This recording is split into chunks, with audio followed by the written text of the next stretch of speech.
The environmental cost of our chats. Hello and welcome to Tech Tips with Cameron. I'm Cameron, and today we are looking into the concept of tokens, context windows, and environmental impact of our different search types. Let's start out with the idea of a context window.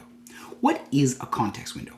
And a context window is AI's version of a conversation. It's the chat. It's the AI's working memory. How much information the AI can hold on to in its working memory.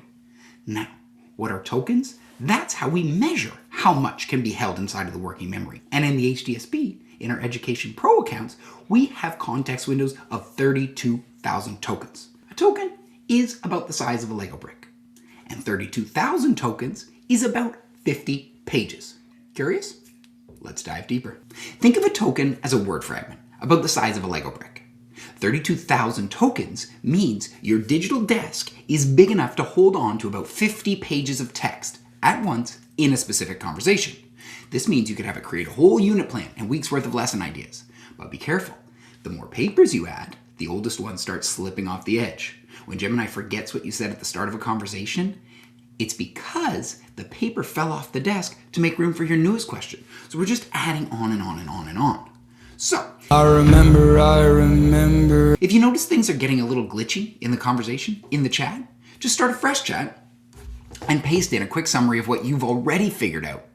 So if I love what I've been talking about here, I can say, okay, I'm gonna grab this, copy it, and head over to new chat to start fresh. Let's talk choice of conversation.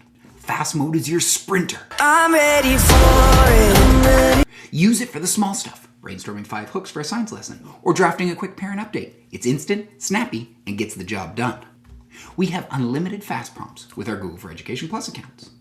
Thinking mode is your detective. About the good things. When you toggle this on, Gemini actually pauses. You'll see its thought process as it walks across that 50-page desk with a magnifying glass. It's perfect for complex tasks, like a 3-week scaffolding plan, where logic has to be perfect. Any sort of organization, it will actually think about what it's doing and checking back to make sure everything works. It uses a bit more of your desk space because it keeps its own notes, but it's much more likely to catch its own mistakes and make sure there's less errors. We have about 300 thinking prompts per day. We also have Pro mode. But honestly, for what we're doing, Pro isn't really necessary. It's like taking an F1 car to the end of the driveway to get the garbage cans. Where do we find these modes? Well, they're found over here on the right. You can see we have Fast, Thinking, and Pro. Now, here is the key piece of digital citizenship. Thinking takes more energy. Every time Gemini thinks, it's using significantly more processing power in a data center. Being a mindful AI user means not using the thinking mode when fast will do. Think of it like our school's lights off policy. Save the thinking mode for the heavy-duty logic puzzles and use fast for your everyday tasks. It's a small way we can use a little less energy when we're engaging with AI. Keep your data private, keep your grading human, and choose the model that best fits the job. Let's use that 32,000 desk wisely. Thanks so much for watching, and I hope it helps. We'll see you soon.